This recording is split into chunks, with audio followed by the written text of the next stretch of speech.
Assalamualaikum warahmatullahi wabarakatuh. Di sini di pagi yang cerah ini saya ingin menyambut Anda untuk kita sama-sama belajar tentang akad wa'ad.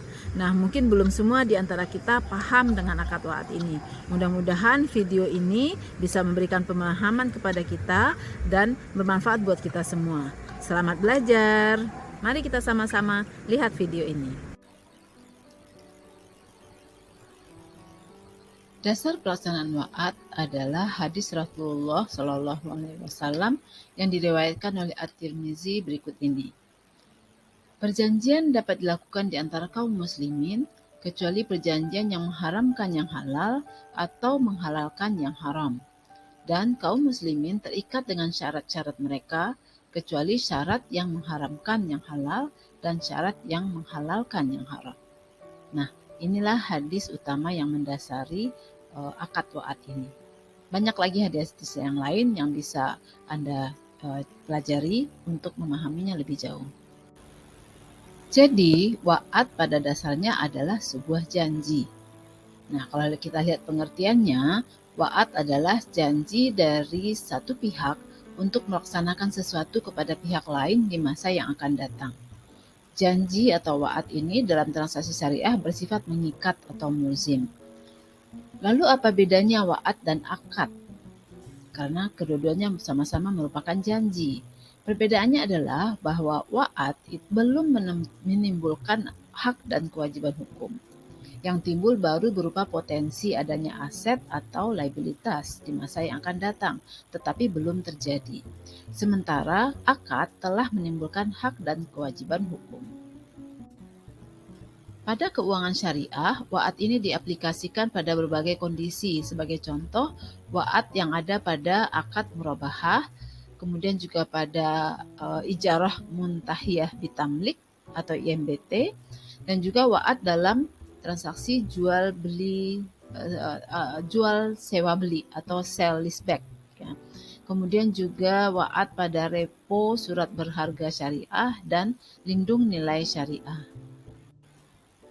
Mari kita lihat poin penting bagaimana akuntansi terkait dengan wa'ad. Ada dua poin penting yang perlu kita catat, yaitu yang pertama adalah saat memberi atau menerima wa'ad. Pada poin ini, belum ada pencatatan pengakuan atas aset atau liabilitas karena baru ada potensi yang timbul. Hanya saja sudah harus ada pengungkapan atas janji tersebut pada catatan atas laporan keuangan. Yang kedua adalah terkait laporan keuangan. Nah, pihak pertama dan pihak kedua memberikan pengungkapan atas janji dalam transaksi repo syariah pada laporan keuangannya, ya, sebagai tambahan atas pengungkapan. Mari kita lihat contoh pada akad wa'ad ini pada repo surat berharga syariah atau singkatnya sering disebut sebagai repo syariah.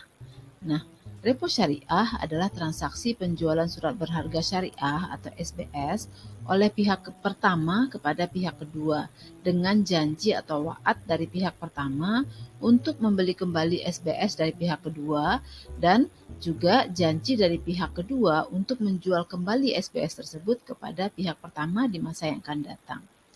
Nah, mari kita lihat skema di bagian bawah slide ini. Pada transaksi pertama, pihak pertama atau si A menjual surat berharga syariah kepada pihak kedua, sebutlah si B. Nah, pada transaksi kedua, A berjanji membeli kembali dari B dan B berjanji menjual kepada A. Nah, saling berjanji ini dalam bahasa Arab disebut dengan muwa'adah. Nah, seperti sudah diungkapkan sebelumnya bahwa ini adalah dua poin ya terkait dengan transaksi wa'ad ya. Nah, pada repo syariah, harga beli kembali oleh pihak pertama atau harga jual kembali oleh pihak kedua bisa berupa harga yang sudah disepakati pada saat berjanji atau harga pasar pada saat terjadinya akad jual beli kedua. Nah, akad jual beli SBS yang pertama dan akad jual beli SBS yang kedua merupakan dua transaksi yang terpisah. Jadi kedua transaksi ini tidak diperlakukan sebagai transaksi tunggal atau berkaitan. Jadi harus merupakan hal yang terpisah. Mari Mari kita lihat secara singkat akuntansi untuk repo syariah ini. Kita dapat membagi repo ini menjadi 3 bagian transaksi. Yang pertama yaitu first leg. Ya, first leg ini adalah transaksi jual beli aset pertama, yaitu dari pihak pertama atau si A yang menjual kepada pihak kedua atau si B. Transaksi ini merupakan transaksi jual beli asli. Ya. Kemudian yang kedua adalah masa antara first leg dan second leg. Yang ketiga adalah transaksi jual beli kedua atau second leg. Nah, pada ketiga titik penting ini perlu kita lihat bagaimana pengakuan dan pengukuran terkait dengan janji tersebut. Titik pertama adalah first leg. Ya. Pada first leg ini, pihak pertama menghapus SBS dari laporan keuangannya. Kenapa? Karena pada first leg ini pihak pertama menjual asetnya kepada pihak kedua, sehingga dia harus menghapus aset tersebut dari laporan keuangannya.